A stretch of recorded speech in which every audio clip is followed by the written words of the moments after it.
আসসালামু আলাইকুম। কেমন আছেন সবাই? আলহামদুলিল্লাহ আমি ভালো আছি। আশা করি আপনারাও ভালো আছেন।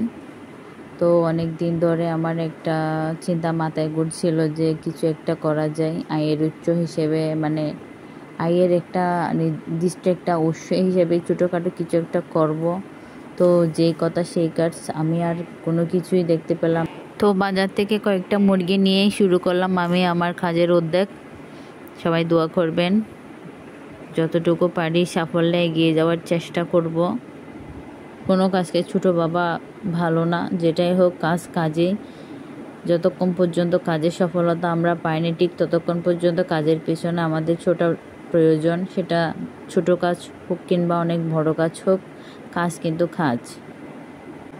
কাজকে কখনো ছোট মনে করা ভালো না। এই কাজগুলোই কিন্তু আমাদের ভাগ্যকে নিয়ন্ত্রণ করে।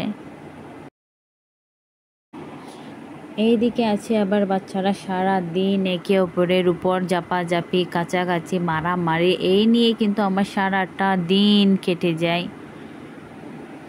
গোছানো সব কিছু অগোছালো করে ফেলা, এটা সেটা এই নিয়ে ওরা হাসি খুশি থাকলে কিন্তু আমার আবার অনেক ভালো লাগে।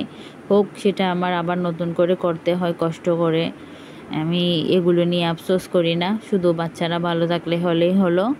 আমার এইটুকুই ভালো লাগে। আমার বাচ্চারা যখন খেলাধুলা করে, সে যদি আমার অনেক ক্ষতিও করে ফেলে, তখনও আমার কিন্তু খারাপ লাগে না। কারণ বাচ্চারা ভালো থাকলে আমারও ভালো লাগে, বাচ্চাদের খুশি আমারও খুশি।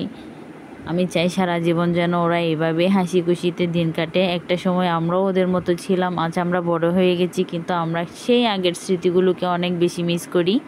তো ওরাও একদিন এই স্মৃতিগুলো মিস করবে, তাই আমি বাধা দিব না ওদেরকে। ওরা ওদের মতো করে সারা দিন কাটায়। যেটুকু আসলে সময় সুখে পায় থাকার জন্য সেটুকুই কিন্তু আসলে 10 তলায় লাগে না, 22 তলায়ও অনেক সুখ হয়। সেটা আমার ওদেরকে দেখলে অনেক ভালো লাগে। তো আমি চাই সারা জীবন ওরা এভাবে হাসি খুশিতে যদিও আমি মেতে ওদেরকে থাকুক। বারণ করলে কিন্তু আমার ভয়ে এভাবে নাচানাচি